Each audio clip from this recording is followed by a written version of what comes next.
The funny thing about research is that you start in one direction, having one thing in mind, and then slowly it kind of diverges into something that at some point it gets completely out of your control. And when I began my PhD, I thought that I was going to explore this one question, and I thought, okay, let's put all of the energy into that. But then when I started doing actual research, I realized that that question opened another question, and that other question opened another question, and so on and so on. And fast forward 4 years later, you are sitting there with more questions than answer, with a bunch of random results that don't seem to quite connect with each other, and you're left wondering, like, how am I even going to put all of that together into a thesis in the next 6 months that I have left before my submission? So it makes sense. So on one hand, I want to reassure you, because it makes sense that research expands. And research expands fast because, of course, you have one question, and that question gets an answer, and that answer leads the way to another 5 questions, and so on. And it is all fun and games until you're 6 months away from your submission, and you have like 3 deadlines over your head, with your collaborators requiring an update, with your supervisor wanting, I don't know, an abstract for the conference, something that you have to submit, and so on, a paper or a revision of another paper. So it can all become quite chaotic quite fast. So the thing that I found useful here is to bring structure to all of that mess. The only thing that could calm me down at that point is to make sure that I know exactly what I had, exactly where I was going, and finding a way to connect all of those results into something that makes sense.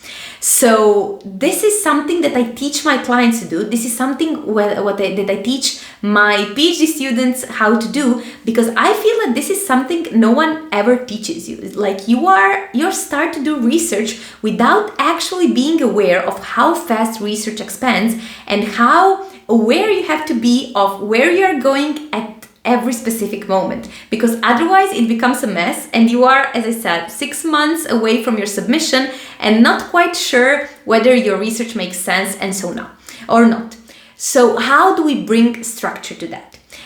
That's the $1 million question. And I would say it depends. It depends where you are at. For example, let's say that you are 6 months away from submitting your thesis, and you have a few results here and there, and they don't quite say the same thing, and you don't know how to even put it together. So the first thing that I would do is to revise the thing that I already have. So go through your notebooks, go through your results, through your own code, because we also, when we do a lot of things, we tend to forget what we already did, what are some conclusions that we already have drawn, some conclusions that we already reached.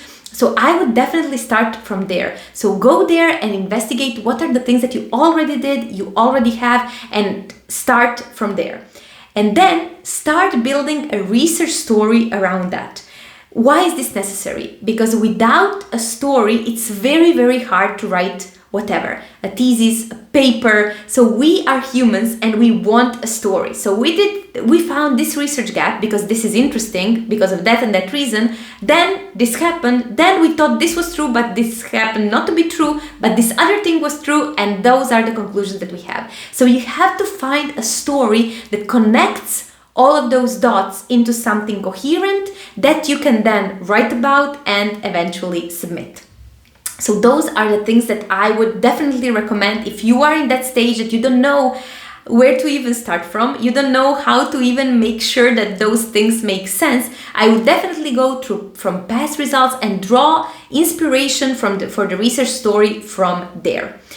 If you are stuck in that stage and you don't know how to move forward, and you're like, I want someone to help me put all of those things together and make sure that it all makes sense so I can finally write and submit my thesis, this is exactly what I help PhD students achieve. So if you're interested in this kind of help, if in us going through your research together and figuring out how it can all make sense into a coherent story that you can then put in your paper, in your thesis, and finally submit, I will leave a link down below in the description where you can schedule a completely free intro coaching call with me, where we can see exactly where you're at, what are those stepping stones that you are encountering right now and that are preventing your progress in your research and thesis, and of course see if we are a good fit to work together.